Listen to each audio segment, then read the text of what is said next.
urge everyone, every voter, sign the petition. Let's get this on the ballot.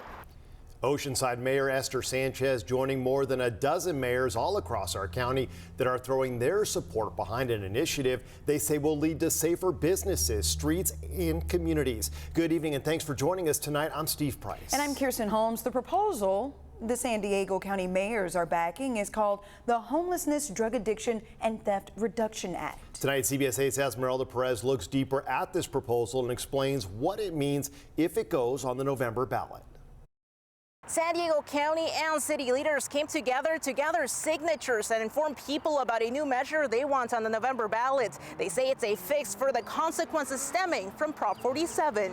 We can do this, and San Diego can lead the way. Sunday morning, San Diego District Attorney Stephan led a presentation with city leaders to address what they call loopholes in Proposition 47. Is it really made what should be illegal?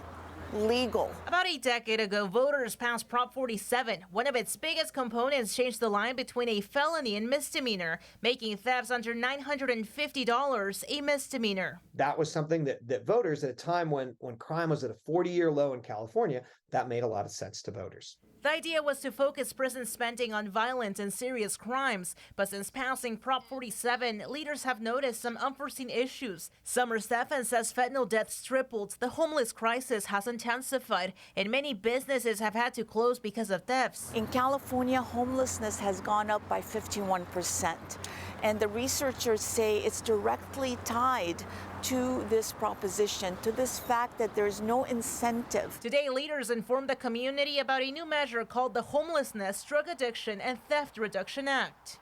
If passed, it would better hold repeat retail thieves accountable after 2 or more convictions, provide addiction or mental health services for people facing felony charges, and add consequences for fentanyl dealers who cause injury or death. Local officials and business leaders hope it will get enough support and signatures to be on the ballot this fall. Proposition 47 was put in to solve the problem, but created more problems. I spoke with Ted Kousser, a political science professor at UC San Diego. He talked about Prop 47 and its accomplishments since it went into effect. Kousser tells me combined with the help of other policies in the state, there has been a lot less people put in prisons. Prop 47 led to a lot fewer people being in state prison, and it closed that racial gap between Black Americans and white Americans, and that it's the supporters of Prop 47 say was a very worthwhile benefit. This measure needs nearly 550,000 signatures by mid-April to make it onto the ballot.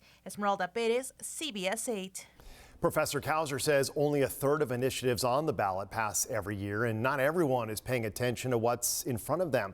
With some negative ripple effects now visible, he recommends people do their research to better understand what each measure really means before you vote.